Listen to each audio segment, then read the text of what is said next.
Welcome to My Therapist Says, an interactive experience enriching your most important relationships.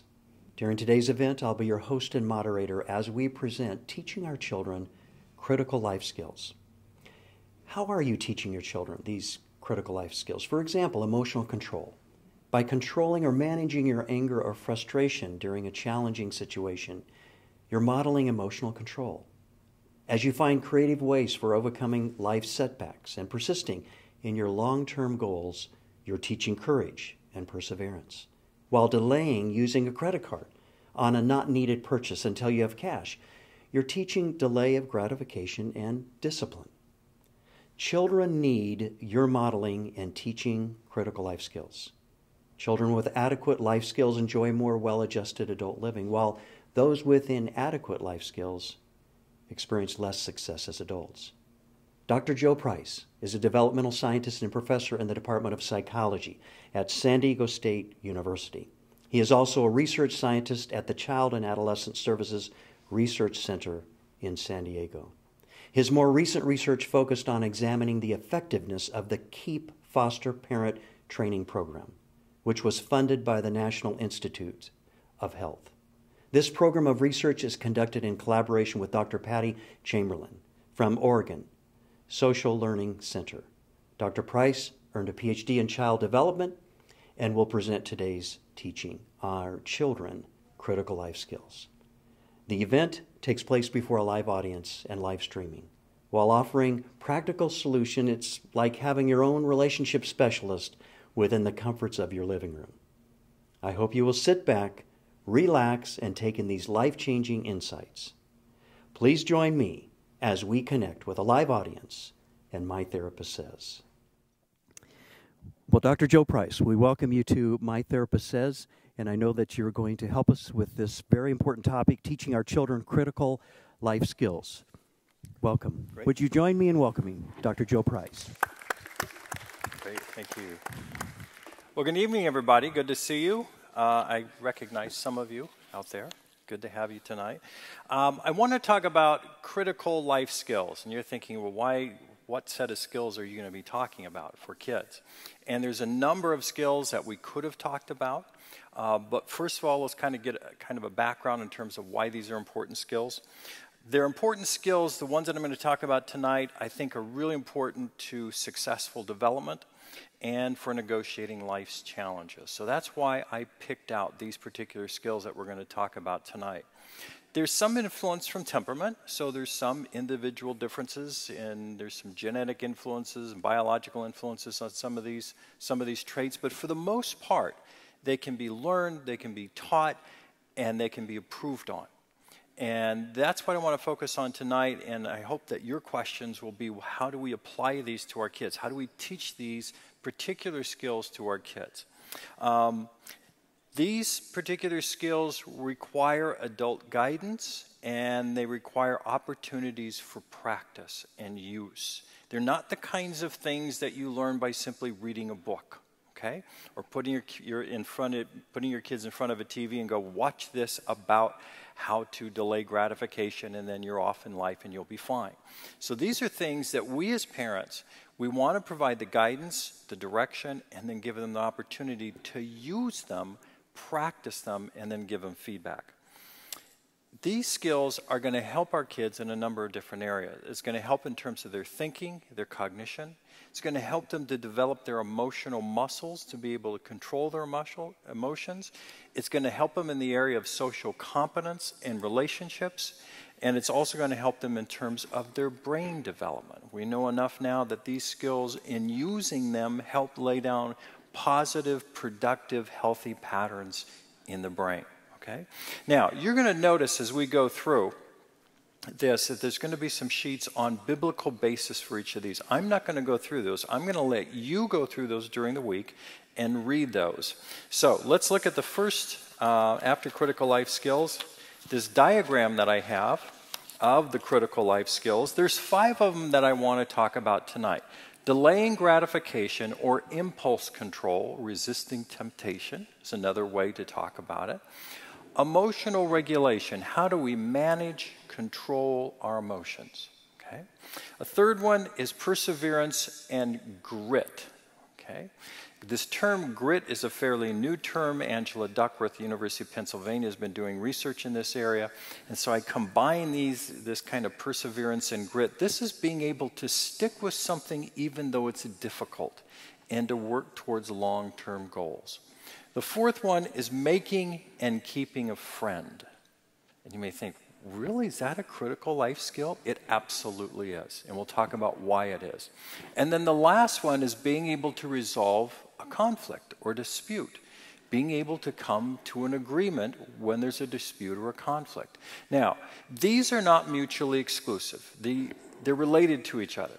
If you look at delay of gratification, it's really part of emotional regulation. Perseverance and grit involves some emotional regulation as well, and delay of gratification. Being in a friendship helps to develop emotional regulation and helps kids to learn how to regulate their emotions. Okay? Resolving conflicts often involves delay of gratification, involves regulating, managing our emotions. So all these things are interrelated and to some degree interdependent. Okay? So we're going to go through each of these. I'm going to describe them, give some examples, and then give a couple parenting tips with those. And hopefully that'll generate some questions for you about maybe how to apply that with your own kids in your own lives. So let's go through each of these. So let's start with delay of gratification and talk about what it is. So delay of gratification, it's the ability to postpone gratification and to persist in a goal for a later reward, not giving in to one's immediate desires. Now, what are some examples of that? Not demanding to have a toy that you see in the store on the shelf for little kids. Saving money for a bicycle or computer, being able to save that money up and not whine about the saving, but actually being able to save that and work towards that long-term goal. Passing up dessert by choice and saying, no, you know, tonight I'm not going to have dessert. Okay, that's delay of gratification. Working for a paycheck. Those of us who are working, we'll work for a paycheck. That's delay of gratification. You're not in your boss's desk every day going, I need my money, I need my money. You understand it comes every 2 weeks, or for some of us, every month. Okay, that's delay of gratification. Another example was cell phones. Not checking your cell phone when you're doing an important task. For kids' homework or dinner, I've even noticed adults in restaurants have their cell phones out while they're with the person there. Delay of gratification means waiting, putting off. Okay? Classic experiment. Walter Mischel did an experiment back in the 60s where he got kids in a room, started out with preschool kids, and he gave them a marshmallow. And he said, here's this marshmallow, and you can have it if you want to, but here's the deal. I'm going to leave, and I'm going to come back in a little bit, and if you can wait, I'm going to give you another marshmallow. Now you have 2 marshmallows you can eat. Okay? He left the kids.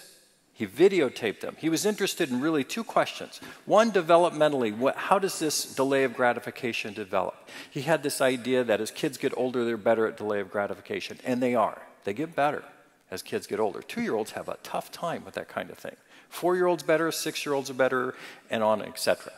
The other question he was interested in is, what are the strategies kids use to resist temptation, to delay gratification? For those kids who could wait, what did they do? And that's what he was intrigued by. He did his experiments. He found that kids use certain kind of strategies. The really effective ones were distracting themselves. So they look at everything except the marshmallow. Another one was what he called transformation. They'd take the marshmallow and pretend it was something different. It was a car, it was a train, it was an airplane. It wasn't a marshmallow anymore. And the other one was self-talk.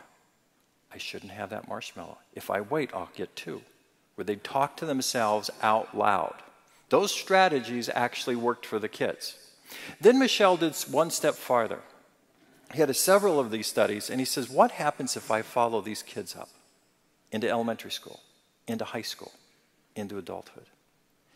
Am I able to predict from that marshmallow experiment what happened in life? Well, if you look down at your paper, you're going to see what the results are. The long-term benefits, The kids who could wait for a second marshmallow had higher achievement scores, better social competence, better coping with frustration and stress. They were less likely to use drugs. They were less likely to be aggressive and violent. And they had better outcomes in relationships, especially marriage. They were less likely to get divorced for waiting for a second marshmallow. Okay? It's an important strategy. Now, in terms of parents, what can we do to help our kids? Some parenting tips. Number one is we don't want to give in to our kids' every desires. Okay? And we kind of get that as parents. We know we can't do that. It's important that we not always give in to those. Okay? So that's kind of the first thing. The second thing is having kids work for and save up for things. That's another way we can help our kids learn delay of gratification. Another strategy is we can use if-then statements. We do this with our foster parents and foster parent training. If you do your homework, then you can use the computer. If you eat your dinner, then you can have dessert. If you do your chores, then you can call your friends and have them over. It's delay of gratification. If you do this, then this. It's waiting. It's teaching them to wait for the reward. Okay? Okay. And then also teaching our kids that self-talk, especially for younger kids, is say to yourself, I can wait. Say to yourself, if I wait, I can have dessert. If I wait, I can get on the computer. If I wait, I can watch my favorite TV show. That kind of verbalization internally, and actually out loud really works. Those strategies really work. Guess who else it works for? Adults. It's effective with us too as adults. So if you're wanting, guys, a new truck, and you know you got to save up for it, it's like, if I save up for it, I can get the truck. Just keep telling yourself that. Then you got to tell your wife and see if she'll buy into that. Okay. Anyway. Okay, let's move on. Now you're going to notice on your handout are the biblical basis for that. I provided scriptures that provide the basis for each one of these. Let's talk about emotional regulation. It's the ability to initiate, inhibit, and regulate our emotions so that we can manage life, so that they don't overwhelm us. Okay, what are some examples? Controlling anger and frustration when we don't get what we want. Holding back on excitement when somebody else is hurting. Managing our anxiety and our fears to a level that we can function in life. So emotional regulation means we can manage our emotions at a level that allow us to engage in life. And there's two things that are really required for emotional regulation. Number one, we need to understand what our emotions are and be able to correctly label emotions.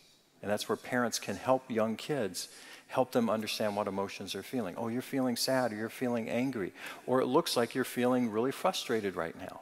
That kind of verbal labeling helps them to understand the emotions that they're feeling. Okay? Some of us didn't have parents to help us do that, and we may struggle as adults. The second thing is recognition that emotions can be controlled. And this really begins in infancy and early childhood when adults are responsive to kids' needs. When you and I as parents are responsive to our young kids' needs, when they're hurting, when they're in pain, when they're frustrating, and we're there to help them with those needs, and they calm down, what it teaches them is that emotions can be controlled. And that's where we first learn as humans that emotions can be controlled. It's from our caregivers, our parents, being responsive to us. And that's something we can continue to do with our kids. Long-term benefits. It helps in forming long-term relationships. Being able to manage our anger and manage our frustration helps in terms of managing relationships. It contributes to staying calm in stressful situations. It increases our ability to engage in problem solving. It's really hard to think about how to solve a problem if emotionally we're out of control. If inside we're so anxious or fearful or angry or frustrated, it's really hard to think clearly because what happens is the emotional part of our brain takes over and it short circuits the frontal cortex. They're connected together. But when our emotions get out of control, it really short circuits this part. It's hard to think clearly. But if we can get our emotions back under control and with our kids and help our children learn how to control their emotions, then they can think more clearly about how to problem solve. Another benefit, improve career satisfaction and success. And then it helps in terms of managing anxiety, sadness, and even depression. So what can we do as parents? Here's one general strategy for any age group that I have listed. In emotionally challenging situations, we help our kids first to kind of stop what they're doing, pause, take some deep breaths. And you're going, seriously? Deep breaths? Yes. Here's why. There are some neurons in our brain that control breathing. Guess what? They're hooked up to the part of our brain that controls our emotions. So those neurons that are related to breathing and help control our breathing, they're also hooked up to the limbic system, to the alarm system in our brain. And when we get scared and we get anxious, we start breathing more quickly and more shallow. But if we can control our brain, guess what it does? It sends this reverse signal to that emergency part of the brain. Calm down. Look, the breathing's calming down. Look, it's not as bad. We're using our bodies to tell our brains to calm down. And so telling our kids to take deep, not just one, but several deep breaths and long exhales. Doctors and nurses will tell people before surgery when they notice they're anxious to do that, and before major medical procedures. Why? Because it works. If you're anxious about something, take those breaths. It helps to calm down. So pause, take those breaths, and then say to yourself, and we can teach this to our kids, I can be calm. Teach our kids that. I can be calm. That self-talk again. And then they can start thinking about, okay, now what can I do? That sister's taken my toy. What can I do that my friends hit me? What can I do now that in the store mom has told me, no, I can't touch that candy bar and I really, really, really want it? Now I can start thinking about strategies. Okay? It's much easier when we've calmed down. That same kind of process works for children, adolescents, and adults. Okay, let's move on. We still got a couple more to go through. Perseverance and grit. This is the ability to pursue long-term goals and not give up, and not quit when it's tough. The ability to stay with a challenging task. Grit, perseverance. What are some examples? Persisting in a difficult puzzle or homework assignment. Learning a musical instrument. That takes perseverance and grit. Learning a new physical skill, soccer, baseball, whatever it is. Doing chores on a regular basis for both kids, adolescents, and adults. Working through a difficult financial or health challenge that some of you may be facing. That's grit, that's perseverance. And as you look on that next sheet, there's lots of scriptures that talk about that.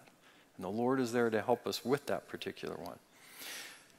Carol Dweck did some research early on in the 80s where she was really interested in who are the kids that persist in learning. So what she did is she devised this puzzle that you're supposed to be able to put this together to make a shape, whether triangle or square, whatever, and she'd give it to kids to work on. But here's the interesting thing about this experiment. It was not solvable. So the square or the triangle never came out quite right, no matter how you put it together. And she'd watch to see which kids persisted in that to begin with. And she had one kid that was kind of her classic. She called a master learner. And this kid for 20 minutes worked on this puzzle. He finally pushed back from the table, looked at the puzzle, pulled his sleeves up, pulled himself back to the puzzle, and he's talking to himself now. He has no idea he's being videotaped. And he goes, I love a challenge. And he goes on for another 20 minutes, and Dweck has to come in and tell him to stop. That, hey, this is not solvable. And he goes, I knew something was wrong with this thing. Okay? And her question was, where do these kids come from? What kind of parents develop these kinds of kids? Well, she went on to study the families of those kids and the kids who gave up. And she found there's lots of factors, but one of the key factors was the parents of those kids who persisted were the parents who, first of all, let their kids struggle. And then when their kids were successful, they said, look at what you were able to do because you worked hard at doing it. So they let them struggle with it, and they said, keep working at it, keep working at it. And when they finally did, they said, you were able to do that because you worked hard, because you persisted. This other group of parents, where some of the kids gave up, some of those parents were saying to the kids when they had success, you did that because you were able to do that because you were bright and talented. Now you might think as a parent that's a good thing to say to our kids, and it's not necessarily a bad thing. But what Dweck found is that when those kids encountered something challenging that they couldn't do, they're now thinking, maybe I'm not as bright and talented as people say I am. Maybe I'm a fraud. Maybe it's not true. These master learners, when they encountered something that was challenging and difficult, their thinking was, I need to try harder. I need to try a different strategy. And so they persisted longer. And so that's one of those factors that made a difference for those kids.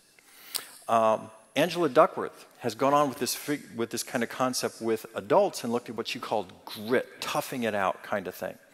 And here's what she's found in her research at University of Pennsylvania. When you take into account IQ, all kinds of personality characteristics, over and above all of those things, grit predicts graduating from college, graduating from military academies, West Point. It's not the brightest who make it through. It's the ones who have grit.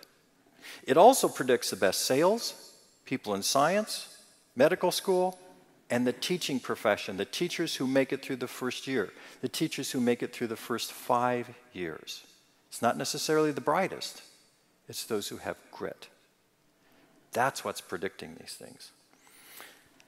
I think of our kids, and I'm going to credit Sherry for helping our kids develop grit, and Kylie in particular.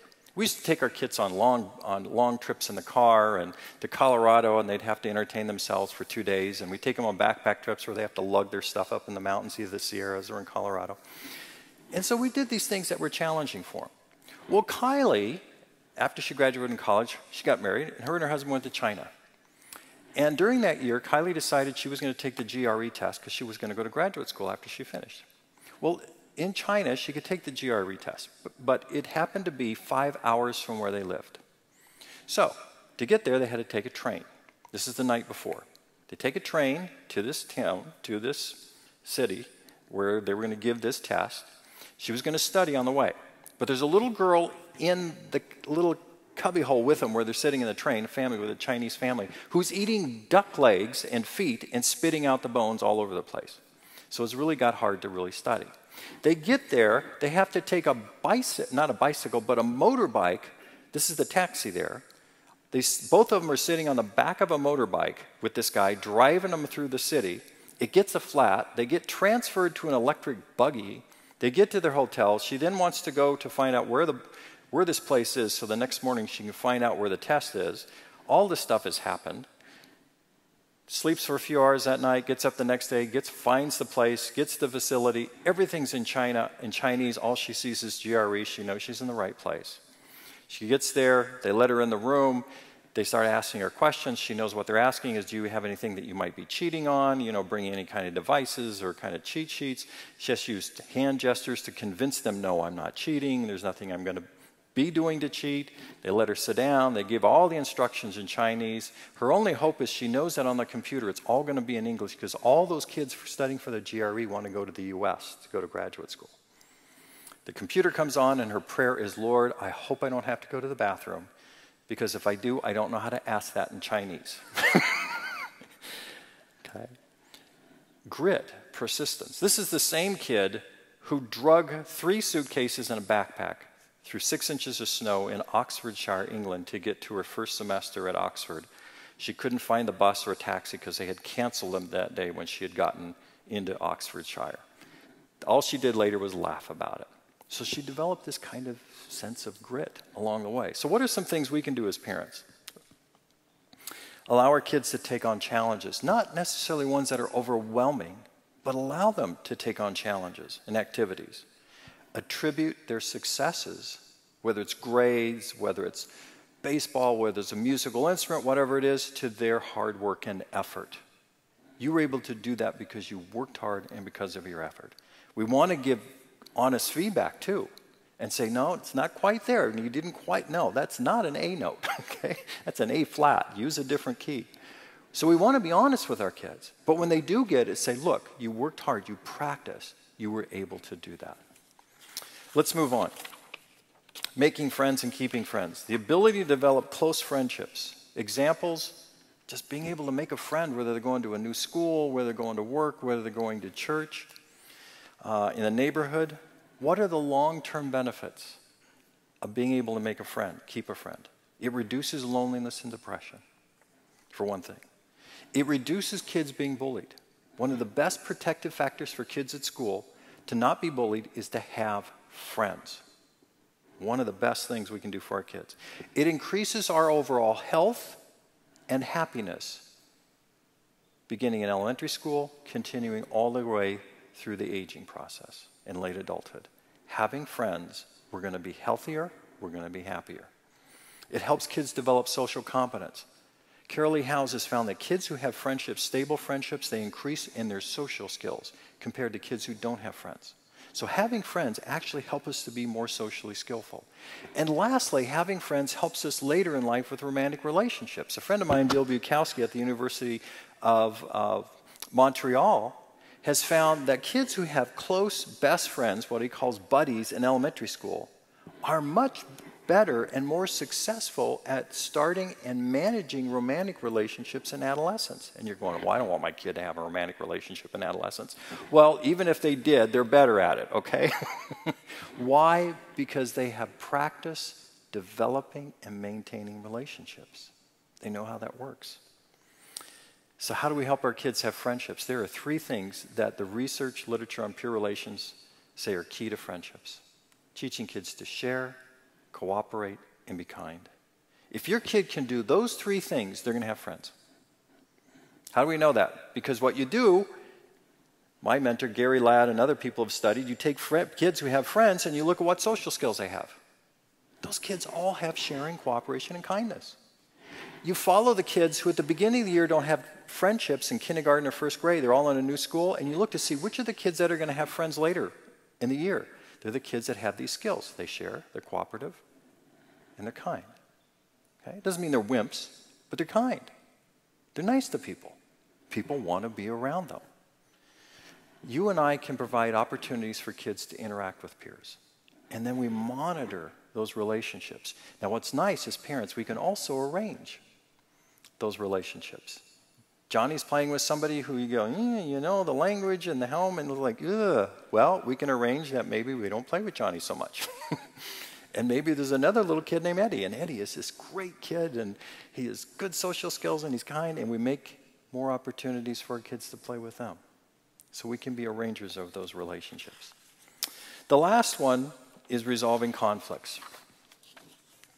The ability to bring about a peaceful agreement and resolution to a dispute or a disagreement.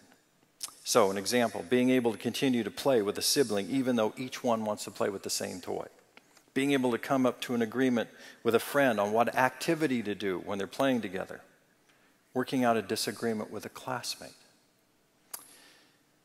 Howard Markman and John Gottman have found that the ability to resolve conflicts predicts successful marriages.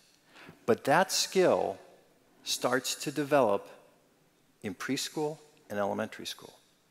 You and I can help our kids in their marriages by helping them to learn how to resolve conflicts at a young age, by demonstrating with them how to do that, okay? So we want to teach our kids effective listening skills. Well, a couple things in terms of long-term benefits. It helps to maintain friendships, contributes to long-term marital relationships, helps to maintain employment and career advancement. Being able to resolve conflicts on the job is related to career success and advancement. It also helps to prevent anxiety and depression, because when we have close relationships and we're able to maintain those, we're less likely to be depressed and anxious. And having good conflict resolution skills is really key to maintaining relationships. So what can we do to help our kids? One thing is to help them to be good listeners. really listening to other people and their needs and their wants and their desires and what they're saying to us. We can't resolve a conflict unless we understand the other person's point of view. And then teach them how to solve problems with others. How do we work out solutions so that both people are like, okay, I can live with that. You play with the toy, I play with the toy. Very simple with young kids in preschool. You play with it for a while, I play with it for a while. Okay? We're trying to decide what game to play, and we're disagreeing on what game. Well, let's play this game for a while, and we'll play this game for a while. It's called compromise. Being able to come up with a solution that both parties can live with. And that's what Howard Markman found really predicts marital success, is being able to resolve conflicts in that way. And it's a key life skill. So what we want to do is we allow our kids opportunities to resolve conflict. We don't always jump into the sibling disagreements or jump into the peer disagreements. We won't let them struggle. Now, if it looks like one's ready to flush the other one down the toilet, then we can intervene, okay? But it's okay to let them struggle. And in the midst of that, help them to think of solutions, and afterwards to talk about those kinds of situations and what they could have done. So if we look at all these different skills, we find that there's really kind of three characteristics that underlie them all: self-control, perseverance, and being able to develop loving relationships. If you look at the scriptures of 1 Corinthians 13, 4-7, and Galatians 5, 16 to 26, I want you to take these skills that we talked about and look at those in relations to those two passages of Scripture.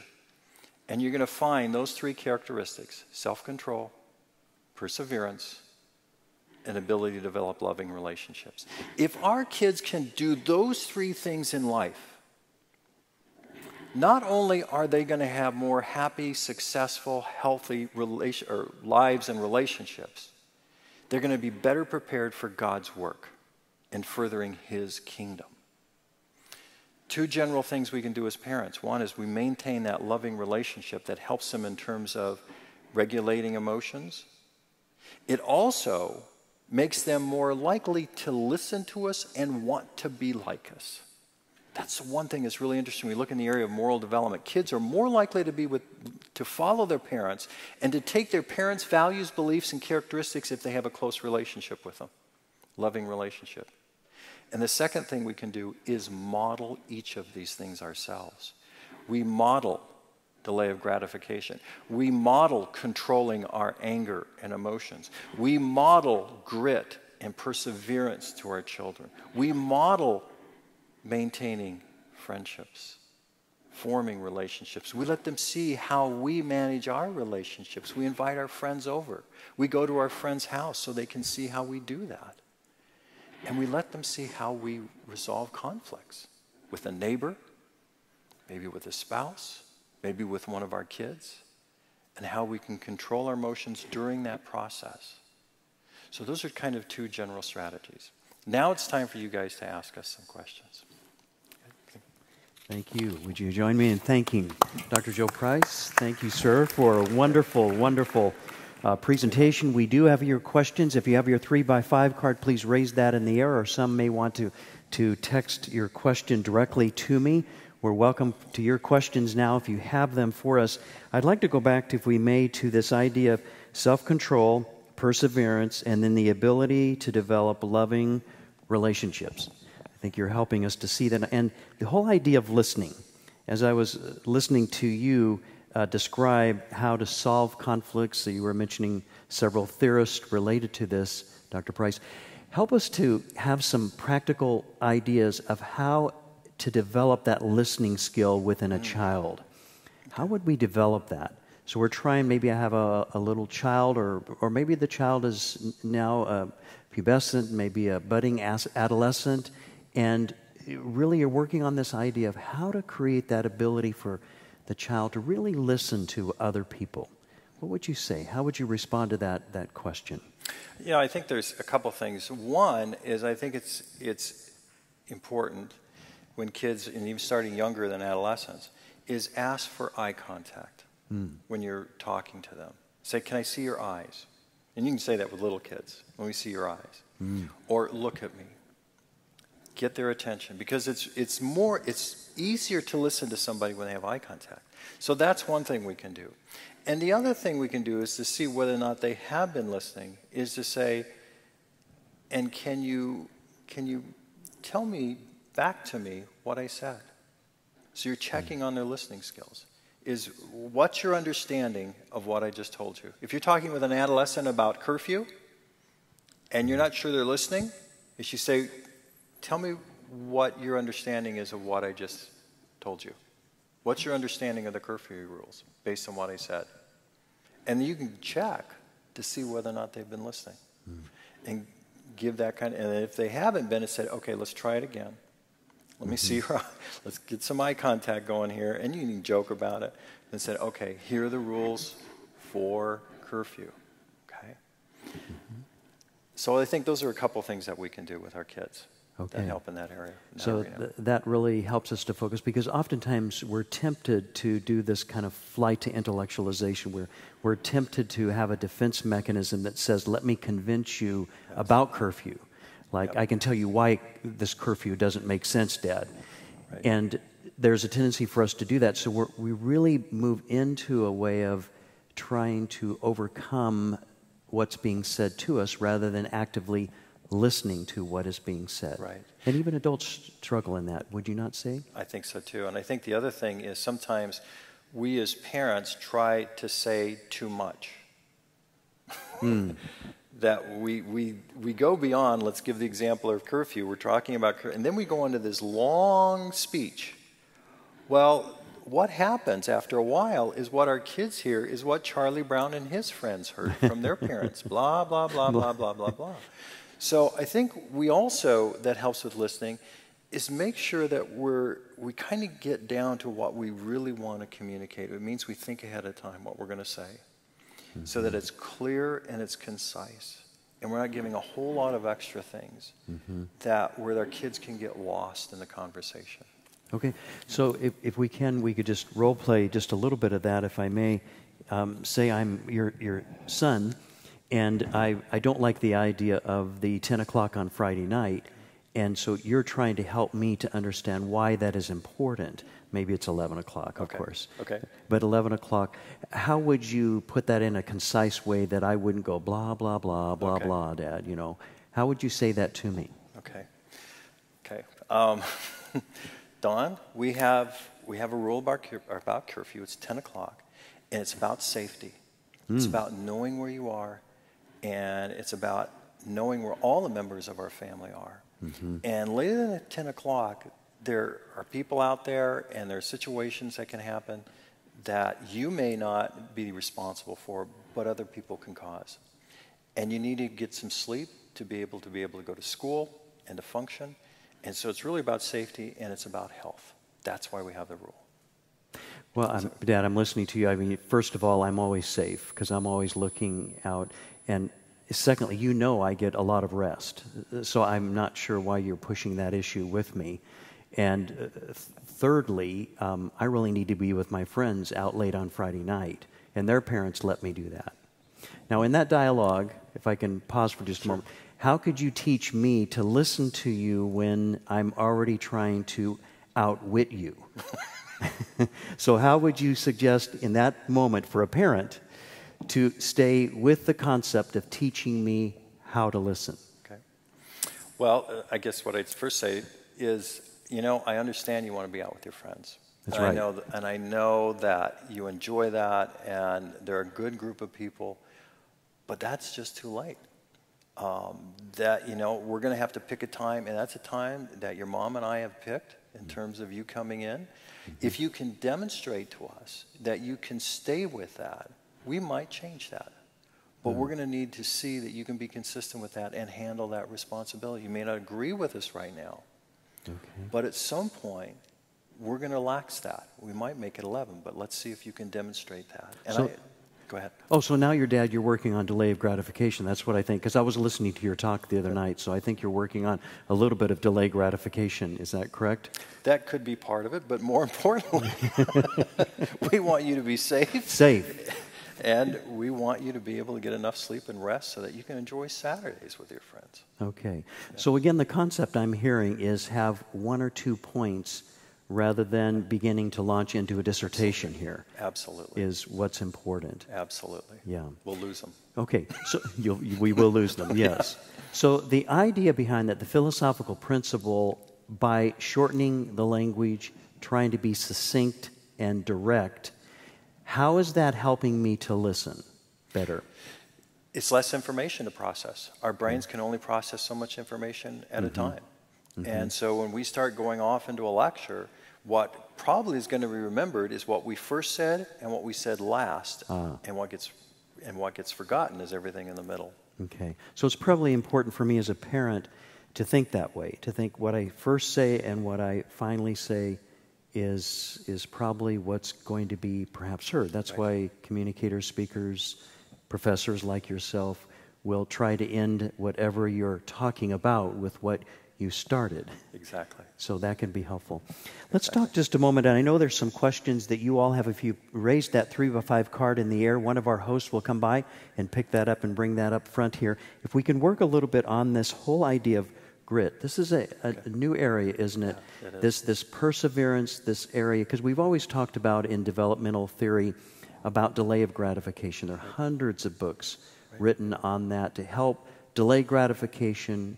The child is learning to rein in their emotion, learning to wait, rather than getting too excited and always getting what they want, which actually, what happens to a child if, I'm going to talk about this delay of gratification, but what happens to a child developmentally if the parent is always giving in? What happens to kids is they don't learn self-control, and they don't learn how to control their own behavior. When we as parents have boundaries and rules, we're providing scaffolding for our kids that they will then internalize and take with them. So they don't need us around anymore. By the time they get to adulthood, hopefully they've learned those rules and those boundaries, and they can go, you know, I need to wait. I need to wait for that paycheck. I need to wait for that thing. I need to not always act on my impulses. And as parents, when we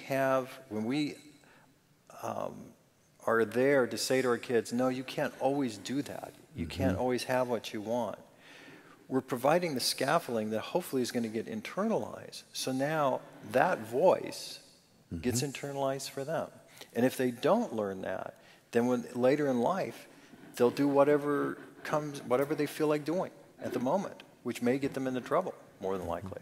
In relationships, with the law, at work. Yeah.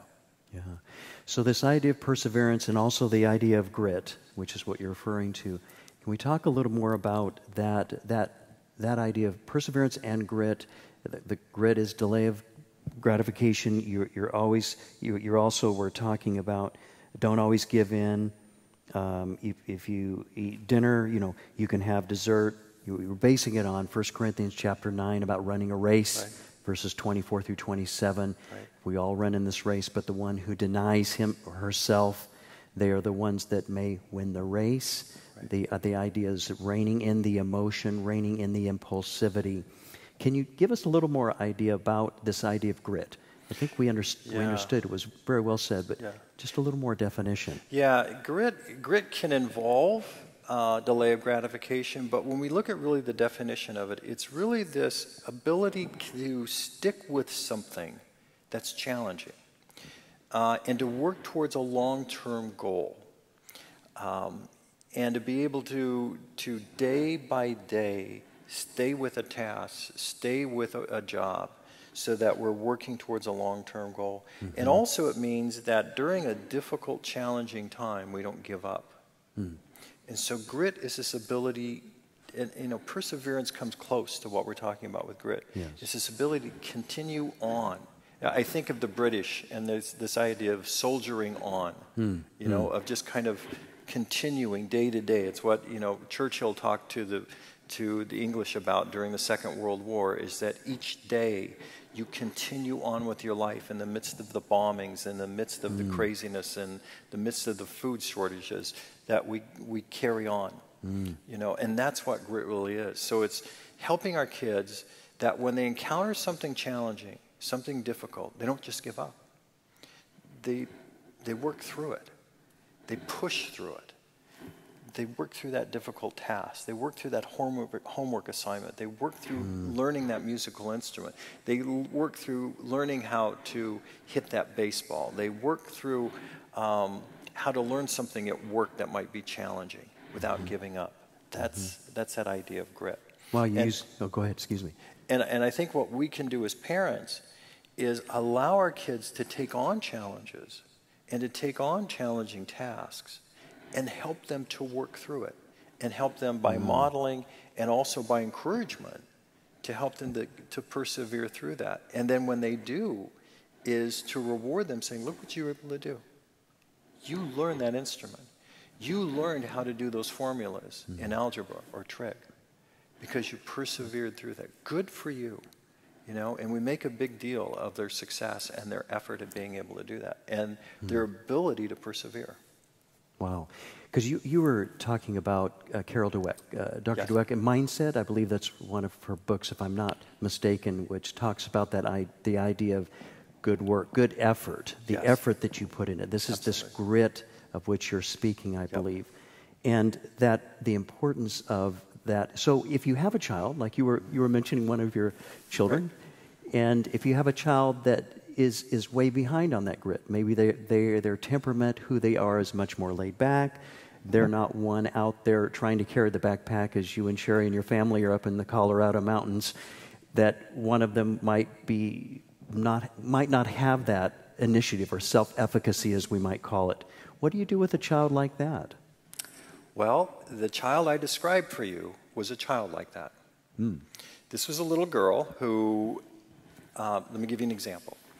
All three of the girls were in an experiment at San Diego State with a colleague of mine who was looking at measures of temperament. One of those measures of temperament was to give them a toy that they would love to play with and then put a piece of plexiglass in front of them and see what they would do. Well, two of the girls' reactions was to try to get that. This girl's reaction was to just sit back and think, you know, that's life. Okay, that's cool. I'm okay with that. We could turn on the TV with child 2, and she would just sit there. She's fine. She didn't need to get up and be active. And we thought, we have a child who could become complacent, just based on her temperament. This real laid back, don't need to really do anything challenging. So we got her involved in soccer at an early age. We found something that she liked. She stayed with it. She persevered through it. And we put her in challenging situations. We took her on backpack trips. We started with a llama. We piled the packs on the llama first, but then in subsequent years, we let them carry packs. She eventually, in college, led her own backpack trip on her own. So this was a kiddo that we saw at an early age, oh man, we need to help her develop perseverance and grit. And so we'd put her in those situations and in those activities. In school, it was tough for her early on. Writing, penmanship was just really a struggle. But Sherry was really good at helping her to take things, break it down in small steps and work through it. Not do it for her, but break it down in small steps and help her to see that she can do these small steps on her own and work through it. When she was in school, the girl had to work for her grades. And she would be up sometimes until midnight studying. But she was able to persevere through it. Because early on we saw this is somebody we're going to have to kind of push. So the example I gave was somebody whose temperament was not to have perseverance or grit. It was like that, you know, life is fine. Whatever comes my way is okay. That's a great story, because first I thought you were saying that was your daughter who really had that grit initially. You and your wife Sherry developed that quality by also maintaining your own emotion. Because if you were talking about Sherry, your wife, doing this incrementally, if I heard that, that would take patience, would it not, of the parent? Absolutely. And so we have to regulate our own patience, our own emotion, which actually begins to develop grit and perseverance in us as well. Amen. Okay, isn't that one of the most difficult things? Absolutely. That's a challenging for a parent. Absolutely. Yes, there's a question that ties into this. Again, if you have your questions, please feel free to hold up your 3x5 card, and one of our hosts will bring it to the front here. This question is, giving money for chores, is that a good idea? Does it teach responsibility? If so, is it a good idea to let them decide how to split it up? For example, savings, spending, offering, etc. It's a great question. It's packed of several questions here. May we start with just that idea, is giving money for chores a good idea? What do the experts say? Well, I don't know how many times I've been asked this, so I'm going to give you my opinion, okay, and there's other experts. I think it's okay to divide chores into two categories. Chores that we do because we're family, and it's just part of what we do as a family, that everybody in the family does these because that's what it means to be family. Cleaning the toilets, making beds, sweeping, doing the windows. I mean, just kind of those things to maintain the house. Then there's another category, I would say kind of special chores. Maybe mowing the lawn, pulling weeds, maybe doing large loads of laundry or something kind of special chores. And I think that it's okay to pay kids for these special chores, but I think it's also good to have some chores that we say to our kids, we do these because we're family. Mm-hmm. That's just what it means to be family. But it's okay also to have some chores as a way to help kids make money. So I think that's okay. So that's my opinion. That's what Sherry and I did. It doesn't necessarily mean it's necessarily the right way. And then in terms of use of the money, we let the girls decide. We modeled for them tithing. Mm-hmm. And today, they all do. And so, I think that at that age, it's a good age to start practicing tithing and saving, and to say, we had one girl who, she'd get her money and she'd go off and spend it. And then we'd have another one who would save and save and save, and we'd go, what are you going to do with your money? Oh, I don't know. It was this girl with the initially lack of grit and then developed a lot of it. And she'd accumulate large sums of money. Just wouldn't go do anything with it. Mm-hmm. But I think as our kids get older, we want to allow them some autonomy to determine what to do with that money, because it helps them to teach self-control and delay of gratification. So that's my opinion on that. Wonderful. I appreciate your opinion. You're the expert here. So is the issue of breaking it into two different areas important because you're teaching other elements, like, for example, the one area that we all maybe ride in a vehicle, and so we'd like for you to take care of one of the vehicles, or we all get to enjoy the lawn, so we take care of that without payment. Yep. And what is that developing in a child versus where they're developing saving money and what to do with their money, and they're persevering, their delay of gratification, they're kind of resolving their own emotion. What does that first one do? The one that you share with the family, that there are just things that we share with each other.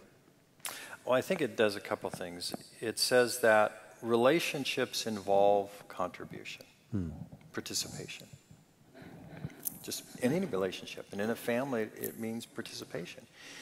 The other thing is it means caring for each other. When I clean the toilet, I'm caring for you. When I'm sweeping this floor, I'm caring for you. I'm helping to create an environment, not just for me, but for you. Mm-hmm. This is for all of us. So these kinds of chores, where we're helping to maintain the house and living conditions, is what we're teaching our kids is how to care for another person in practical ways. Here's the neat thing about God. God doesn't work in the abstract when it comes to love. He works in the practical, and he works in the here and now. God demonstrated his love by Jesus dying on the cross. Very real, very touching situation. It was not, Jesus didn't die in the abstract. He died for real. And so love is really translated and really understood by actions. And these very simple actions, by washing the toilet, cleaning the dishes, doing the laundry. We're teaching our kids acts of love. We're teaching them how to love another person in a very practical way. Sometimes this word love gets overused in our society. We use it for all kinds of things. Mm-hmm. But when we do those things towards members of our family, and they're not necessarily pleasant things to do, we're saying to our family members, I care about you. I love you. Mm-hmm. And I'm willing to clean a toilet for you. Okay? Mm-hmm. So that's what I think we're teaching with our kids. Yeah, and that's almost the art of empathy, isn't it? That I'm extending myself to you and for perhaps doing something that you would not be able to repay. Absolutely. It's giving. I was just reading something, it was yesterday, I believe, of Johnny Wooden, the great basketball coach.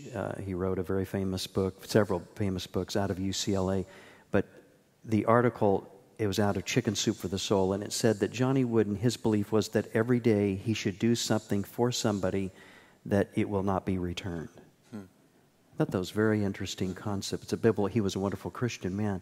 Biblical principle of giving, that's agape love, of course, if we look deeply into it. And that is that I'm just extending myself without any sense of exchange. That there's not going to be a reciprocity coming back my way because of what I'm doing. And that may talk a bit about the delay of gratification, emotional regulation, and this, of course, the perseverance and grit. Yep. Let's shift questions here, if we may, a little bit on what happens with families. This question is, the children of divorced families have a difficult time adjusting after a visitation with a father or mother. Each parent will model differently. This is a very common, I've already had 3 or 4 patients this week dealing with this particular question, but each parent will model differently. Is there a specific amount of time spent to reunify, to teach perseverance, this kindness and grit? So I think the question is asking, is there a specific amount of time to reunify? Maybe the question could be broadened a bit. But it's that adjusting. It's one of the critical pieces. I know you study this much more than I have studied it.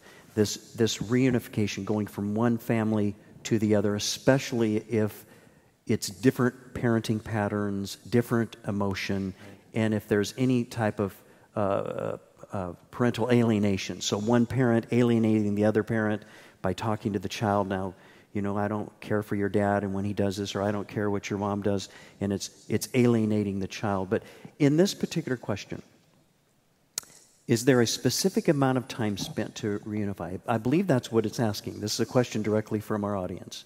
Yeah, I hope I answer this in a way that's helpful. Where I've dealt with it in a very similar context is with foster parents in our foster parent training program. Our foster parents often deal with a situation the kids will go home with their biological parents for a visit and then come back. And they're coming back to that foster parent home. And oftentimes they're going to the kids are going to a situation where the parents don't have control, they're allowing the kids to do whatever they want, and then they come back home, and now it's kind of this readjustment period of getting back into the routines of that house. Mm-hmm. And so what we've told parents it's important to do is to restate what rules you do have for your house, and to reassure them of the love you do have for them, that you do care for them and love them. But here's how this house runs. Here's the rules we have here. And I think it's good to remind kids, especially when they're going back and forth, and if there is inconsistency, I mean, if there's anything a divorced couple can do to help their kids is to come to some agreement on some rules of how to parent their kids. And I know that's tough, and that it always doesn't work out. Right.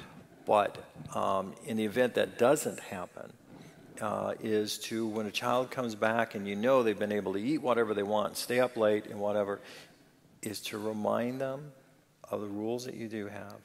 Remind them you do love them, but that this is a new environment. This is a different environment here. And allow some time for that readjustment to occur. But you do want to reestablish the rules and boundaries that you've set up. That's really important for them to have that consistency. Because if they're not getting that consistency here, it's really important they're getting it here.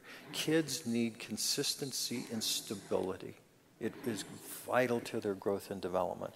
And they need, in that kind of situation, at least one parent to provide that kind of consistency and stability. And the kids may see them as the bad parent, but what they're doing is making a safe place for them. The way kids look at stability and consistency is that this is a safe place. Because when we have consistency and stability at all ages, our nervous system does this. Yes. Okay. I know the rule of not bouncing on the couch. I have to eat my dessert after my meal here. Okay. I can't throw things wherever I want to here. Okay. But it's consistent, it's predictable. So I think it's good to kind of reestablish those rules and allow some time for that adjustment. I hope that's what the parent was getting at. Yeah, I love your comment. You shared with me years ago about this comment of predictability. Be a predictable parent. I've given you credit as much as I possibly can. After a while, after I say it enough, it becomes my principle, so I forgot to put your name. No, it's a general principle. I didn't invent it. But I know. But I love that concept being in that consistency and then a loving environment. So let's say that I am your 11-year-old, and I just came from Mom's.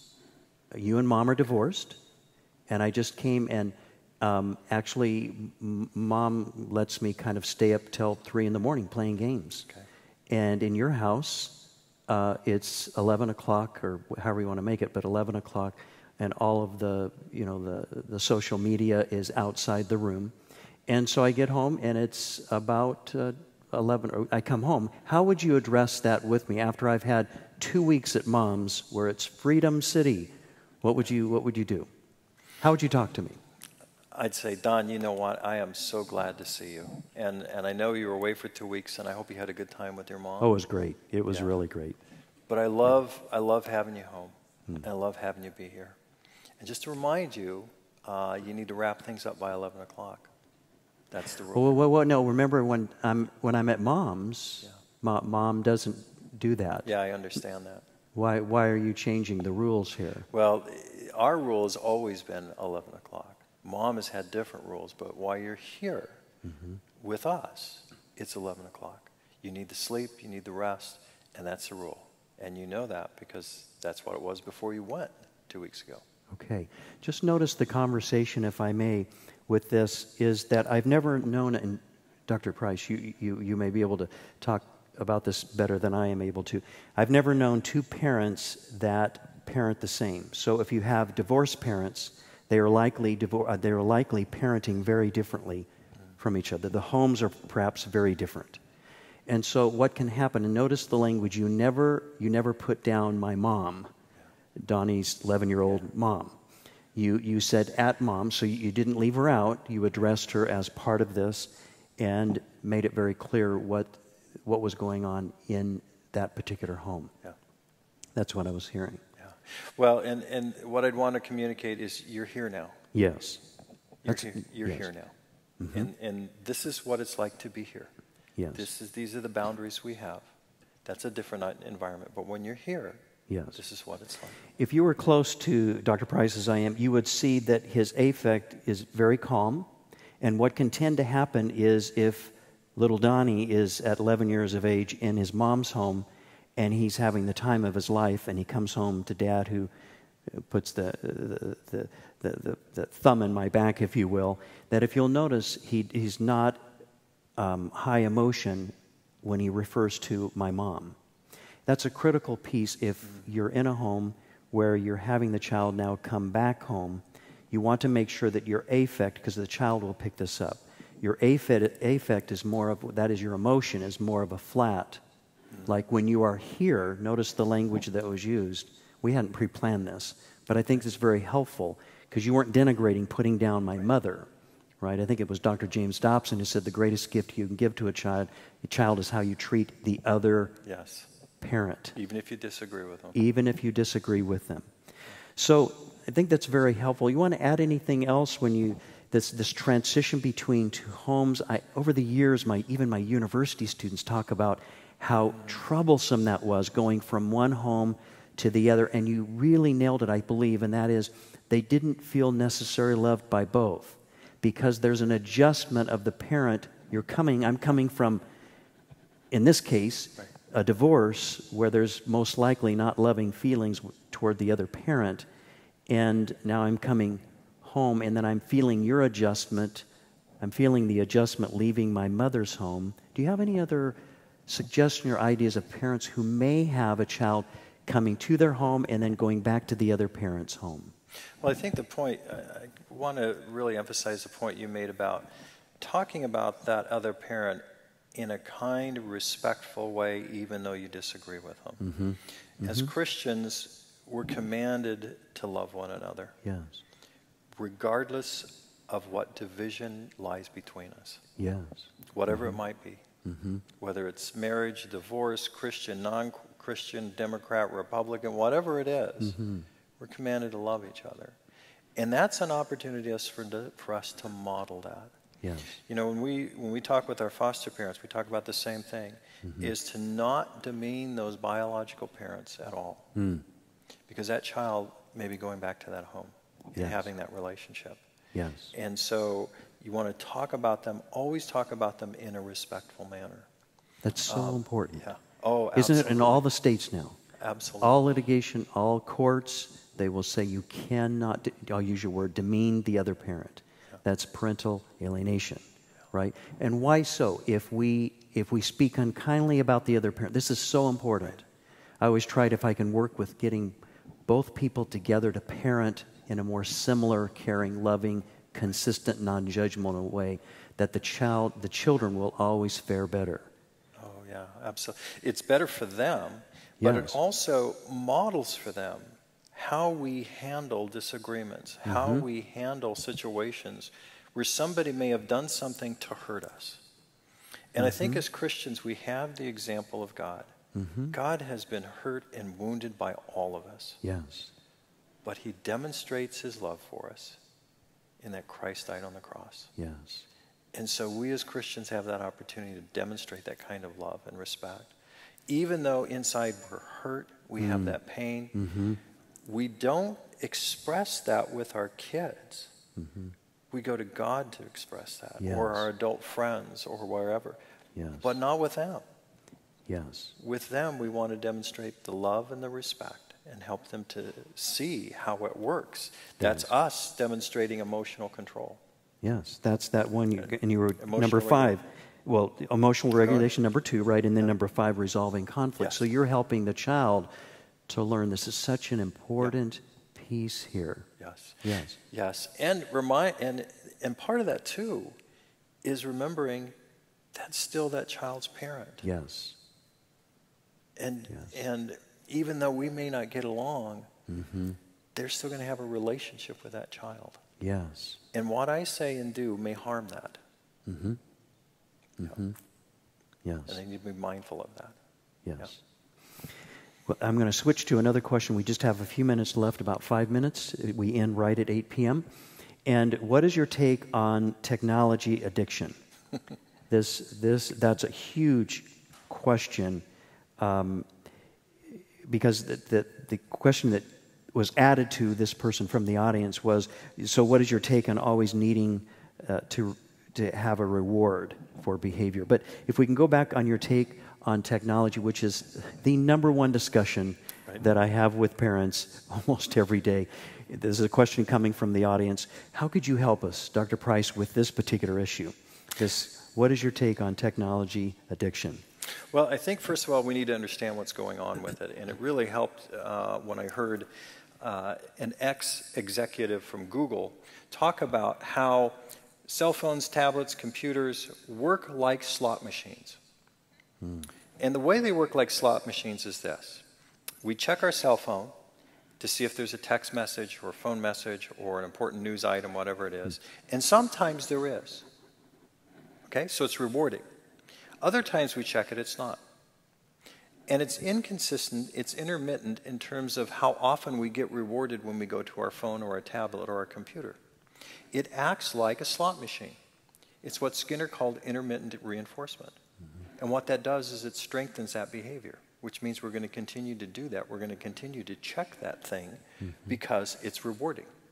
There's intrinsic reward when we get a text from a friend, from somebody we care about. We see a news item that's intriguing to us. We find some information we like. It's rewarding. So it triggers the reward centers in our brain. So we need to be aware of what's happening. With our kids, we need to help them regulate that. And we need to, by doing that, we're going to do some scaffolding. And we're going to make some rules. You don't have it at the table at all. It's not in your pocket. It's not at the table. And that means parents too. We just don't. When we're having important family conversations, cell phones are off or in the other room. There are some businesses now, when they have executive meetings, guess what? People check their phones at the door. Why? Because those meetings are important. You need to focus on who you're with. And I think it's important with kids that we teach them at an early age when they're using these devices that when I'm in a conversation with you, it's not okay to check your phone. I'm with you. You're with me. That phone stays off. So there are some things we can do as parents. We're providing the scaffolding, the boundaries around how to use these items. For our kids, they couldn't, what was our time, Sherry? 10 o'clock at night, they couldn't use them anymore. That was it. They were off. And those were the rules. We have to provide that kind of scaffolding to help them then to internalize this. So someday when they're on their own, they're going to remember those rules. When they're with a friend in a restaurant and their phone's buzzing, it's like, oh, that's right, I'm with you, you're with me. I mean, a kind of simple rule, we're together. And this can wait. We tend to think of it's an emergency. Well, it's not. I tell my students, when they're taking an exam, I tell them, you got to turn your cell phones off or put them on vibrate and put them under your chairs. And they kind of look at me and I go like this, you're going to be okay. You really are. You're going to be okay. But we become reliant on those kinds of things. But we can help by not having it at the dinner table, by having a time at night where they have to go off, by not having it available when they're in a conversation or important family meeting. What we're teaching our kids is, number one, you can control your emotions, and number two, you're okay without them. You really are okay. Yes. Yeah. Would you join me in thanking Dr. Joe Price, who is our presenter this evening? Thank you. A wonderful specialist. Once again, I'm so glad to have had you on our platform. Thank you for having me. I enjoyed it. It's always a pleasure. Thank you, Dr. Price. We're going to have a word of prayer, and then we'll close out for the evening. Thank you again for attending My Therapist Says, and for those listening to the broadcast via the live streaming, we hope that you benefited. And those who may listen to this at your own leisure, we have these available on Vimeo, also at skylinechurch.org, and also from my center, that's cersandiego.org, the Center for Enriching Relationships. Let's have a word of prayer. Father, thank you for this wonderful evening, discussing a very important topic, these critical life skills for children that then enhance an adult who becomes an adult. And we pray your blessing upon all that was discussed. We thank you for our specialist, Dr. Joe Price, who was with us once again. And we would just ask that you would bless each and every person as we now reflect upon and think about ways in which we can be more responsible to our children. And we thank you in Jesus' name. Amen. Again, thank you for coming to My Therapist Says, and I trust that you'll have a great evening.